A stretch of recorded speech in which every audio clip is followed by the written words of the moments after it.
গ্রামারে সমস্যা, গ্রামার কেমনে ঠিক করুম।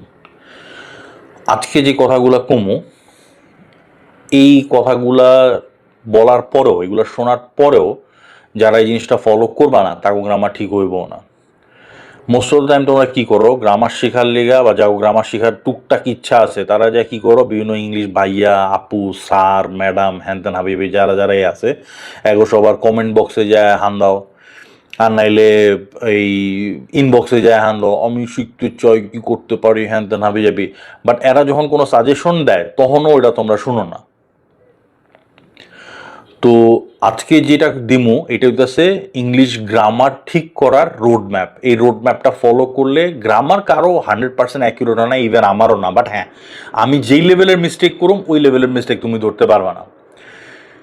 তো মোটামুটি তোমার গ্রামার, ইংলিশ গ্রামারের যে গ্রাস্প, এটা তুমি মোটামুটি 85 বা 90% না আনতে পারলে এক্সেলেন্ট, এটা তুমি এক্সেলেন্ট লেভেলে আসো। তো আজকে যে রোড ম্যাপটা দিমু, এইটাতে তুমি অ্যাটলিস্ট 80 থেকে 90% অ্যাকিউরেসি গ্রামারে আনতে পারবা। এই জিনিসগুলো অ্যাটলিস্ট ঠিক করলে, দৈনন্দিন যে কমিউনিকেশন তোমার, ওগুলোতে তুমি 80 থেকে 90% অ্যাকিউরেসি আনতে পারবা। তো আজকে এইগুলো শোনার পরও যাদের মধ্যে হিম্মত নাই এটা ফলো করার, তাকেও গ্রামার কোনো ঠিক হবে না। যাগো হিম্মত আছে, যারা যায়া মানে the people who are willing to go back to the drawing board and fix these things or willing to work on those things, definitely তাকে গ্রামার ইম্প্রুভ হবে, এটুকু আমি লিখে দিতে পারি। আচ্ছা, তো গ্রামারে প্রথম যে জিনিসটা তোমার লাগে, যে কোনো একটা গ্রামার বই লও, এবং আমি রেকমেন্ড করুম যে একটু পুরানো গ্রামার বই লও। ইভেন চৌধুরায়ন হোসেন হইলেও চলবো। চৌধুরায়ন হোসেন আগের এই 90s আমরা যেটি পড়তাম, ওইটি পড়লে হবে। পাওয়া একটু মুশকিল, নীলক্ষেত যা হাতাইলে অবশ্যই পাইবা, বা কোনো পিডিএফ জোগাড় করালো। বর্তমানে বাংলাদেশে যে গ্রামার বইগুলো চলে, ওগুলো আমি রেকমেন্ড করতে পারতেছি না। কিন্তু এক নম্বর হচ্ছে এগুলো খুবই ইনফেরিয়র কোয়ালিটির। আর এগুলো আবার ওই যেসব স্যার ম্যাডামরা বা যেসব ভাইয়া পুরা লঞ্চ করছে, তারা আবার তাগো টুইস্ট, তাগো নিজস্ব সিগনেচার আনতে গিয়ে ছেঁড়া বেড়া করে আলেছে। তো একটু পুরানা গ্রামার বই আমি প্রেফার করি। আর সবচেয়ে বড় কথা, গ্রামার এটা পেরেনিয়াল এবং এটা কুইন্টেসেন্সিয়াল। তো এটা সবসময় লাগবে এবং এটা সবসময় থাকবে, এটা সবসময় দরকার পড়বে, যে কোনো ল্যাঙ্গুয়েজের ক্ষেত্রে এটা প্রযোজ্য। তো একটু পুরানো গ্রামার বই কালেক্ট করে নিও, ভালো হয়। যে কোনো গ্রামার বই তুমি ধরবা, দেখবা যে প্রথম চ্যাপ্টারে থাকবো যেটা, সেটা হলো আর্টিকেল। এ, এন এবং দি, ইনডেফিনিট আর্টিকেল, ডেফিনিট আর্টিকেল। এখনও পর্যন্ত বাংলাদেশের ম্যাক্সিমাম মানুষ এই আর্টিকেলের প্রয়োগেই ভুল করে, একদম ফার্স্ট চ্যাপ্টার, মানে এই ভুলটা হয় একদম ফার্স্ট চ্যাপ্টার থেকেই, একদম ফার্স্ট চ্যাপ্টার। এ, এন এটা তো উল্টাপাল্টা করেই, এন এগুলার তো ব্যবহারটা পর উল্টাপাল্টা করেই। দিয়ের ব্যাপারে যেটা করে, যেখানে দি দরকার আছে, দা বা দি দরকার আছে, ওখানে দা বা দি ইউজ করে না। আর যেখানে দরকার নাই, ওখানে দি হান্দা রেখে। ফর এক্সাম্পল, দ্য সেমের আগে দা ইউজ করে না, শুধু সেম।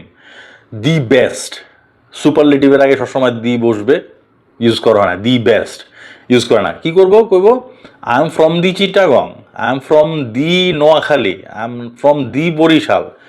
তুমি যত হ্যাডমিও বা তুমি যত বড় স্টেটেতে আও না কি লেগা, বা যত বড় অঞ্চলেতে আও না কি লেগা, যত বৃহত্তরই হোক সেটা, এটার আগে কখনো দিবিব না। এটা একদম কুইন্টেসেন্সিয়াল নিয়ম। তো এটা গেল। তো এ, এন এবং দি, সবচেয়ে বড় আর্টিকেলের প্রয়োগটা ভালো মতো শিখতে হবে। এটা একদম প্র্যাগম্যাটিক এবং বেসিক লেভেলের মিস্টেক্স, তো এটা ফিক্স করা খুব জরুরি। ছোট্ট একটা চ্যাপ্টার, ম্যাক্সিমাম বইতে দেখবো যে আর্টিকেলের চ্যাপ্টার 2 কি 3 পৃষ্ঠার হয়। মুখস্থ করে আরে একদম রুলস, একদম খুব এক্সেপশন যেগুলো, ওগুলো মুখস্থ না করলেও চলবো, বাট বেসিকগুলো জানার চেষ্টা করো অ্যাটলিস্ট। এরপরে মানুষ একটা মানে খুব বড় একটা সময় কাটায় ফেলায় পার্টস অফ স্পিচ নিয়ে। পার্টস অফ স্পিচ নিয়ে এত মাথা ঘামানোর কিছু নাই। পার্টস অফ স্পিচটা কাজে লাগে কখন, যখন বিভিন্ন গ্রামাটিক্যাল রুলস তুমি পড়তেছো, নিয়মকানুন পড়তেছো, ওখানে কোন জায়গায় কোন ধরনের পার্টস অফ স্পিচ লাগতেছে, ওইটা যাতে তুমি আইডেন্টিফাই করো, এই জন্য এই চ্যাপ্টারটা দেওয়া থাকে। তো এটা জাস্ট তুমি আইডেন্টিফাই করতে পারলেই হলো। এটা তুমি জাস্ট একটু একবার হালকা করে ঝালাই করা যায়। এটা মানে একদম ঠোঁটো সমর্স বা এটা নিয়ে একদম দিনের পর দিন মাথা চুলকানোর কোনো প্রয়োজন নাই। যেখানে তোমার মাথা চুলকানোর প্রয়োজন আছে, সেটা হচ্ছে কি টেন্স। আর টেন্স তো আছে 12টা টেন্স শুনলে অনেকের মাথা দেওয়া চিকন, মানে কপাল দেওয়া চিকন ঘামায়া পড়ে। তো এখন টেন্সের আমি যদি তোমার কই, এই জিনিসটা তোমার বিশ্বাস হইব না, বাট হিসাব করে দেখো, দৈনন্দিন জীবনে আমরা যত ধরনের কথাবার্তা কই, এর মধ্যে 80 থেকে 90% কথাবার্তা জাস্ট 5টা টেন্স দিয়ে কাভার করা যায়, জাস্ট 5টা টেন্স, এর বাইরে লাগবে না। আর এটা আমার কথাও না, এটা অক্সফোর্ড ইউনিভার্সিটির কথা। কেমব্রিজ থেকে ওইটা রিসার্চ করে বাই করা হয়েছে। আমি ওটার আর্টিকেলটা পাইলাম, ওটার লিঙ্কটা দিই মনে, আমি জানি না, দেখছিলাম আমি অনেক আগে, বা তোমরাও সার্চ করে দেখতে পারো। বাট জাস্ট 5টা টেন্স ঠিক মতো রপ্ত করতে পারলে তুমি দৈনন্দিন জীবনের যে 80 থেকে 90% কথাবার্তা তুমি আরামসে ইংরেজিতে কনভার্ট করতে পারো। তো কোন 5টা? Present simple, past simple, future simple, present continuous, present perfect. কোন 5টা বললাম আরেকবার রিপিট করতেছি, লেখা রাখো। Present simple, past simple, future simple, আর হচ্ছে প্রেজেন্ট কন্টিনিউয়াস বা সাইমালটেনিয়াস, আর হচ্ছে প্রেজেন্ট পারফেক্ট। এই 5টা টেন্স ঠিক মতো রপ্ত করলে তোমার বাক্য গঠন নিয়ে খুব একটা বেশি সমস্যা থাকবো না। এরপরে সেন্টেন্স স্ট্রাকচার আসি। Sentence structure at least simple, complex, compound, এই 3টা সেন্টেন্সের স্ট্রাকচার খুব ভালো মতো পড়ে নেবা। এই সেন্টেন্সের মানে ক্লাসিফিকেশন অ্যাকর্ডিং টু স্ট্রাকচার, এটা গেল। এরপরে যাইবা নাম্বার আর জেন্ডারে। নাম্বার আর জেন্ডারে এখন অনেকের প্রবলেম হয়। জেন্ডার বাই যে যত কথাই হোক, আমগো দুনিয়ায় জেন্ডার দুইটাই, ম্যাসকুলিন আর ফেমিনিন। এটার মধ্যে অনেকেই প্যাচ লাগায় ফেলা, এটা ফিক্স করবা। নাম্বারে সিঙ্গুলার প্লুরাল। এখনো পর্যন্ত ভাই বাংলাদেশে এখনো পর্যন্ত 80%-এর উপরের মানুষ মানে থার্ড পার্সন সিঙ্গুলার নাম্বারের পরে ভার্বের লগে এস বা ইএস যে যোগ হয় এই জিনিসটাই করে না, এই কামটাই এখনো বন্ধ করে না এইটাই। আর এটা যখন ইন্টারোগেটিভ সেন্টেন্সে আয়া পড়ে তখন তো মানে পুরাই মানে জয়া খিচুড়ি অবস্থা, পুরাই প্যাচ লাগায়, পুরাই জট লাগায় ফেলায়। তো এই কটা জিনিস ফিক্স করা মাস্ট। এখন আরেকটা জায়গা আছে যে জায়গাটায় সবচেয়ে বেশি মিস্টেক হয়, সেটা হচ্ছে অ্যাপ্রোপ্রিয়েট প্রিপোজিশনস বা প্রিপোজিশনসের ব্যবহার। এই ইন, অন, টু, ফর, আপন, হ্যাঁ, এইসব হ্যান ত্যান হাবি যাবি। এখন এইটার ব্যাপারে একটা ব্যাড নিউজ আছে, এইটা হচ্ছে এইটার কোনো মানে লিমিটেড নাম্বার অফ রুলস নাই। আমার কাছে একটা ডিকশনারি ছিল, আমি দেশে রাইখে আসছি অ্যাপ্রোপ্রিয়েট প্রিপোজিশনসের। ওই ডিকশনারিটা নীলক্ষেতে হাতাইলে হয়তো পাইবা, আমি ব্র্যান্ড নিউ কিনছিলাম স্কুলে থাকতেই। বেশ দাম ছিল তখনই, ওটার দাম প্রায় 1400 টাকার মতো দাম ছিল এটা, এরকম মোটা বইটা। এটা হচ্ছে অ্যাপ্রোপ্রিয়েট প্রিপোজিশনসের ডিকশনারি।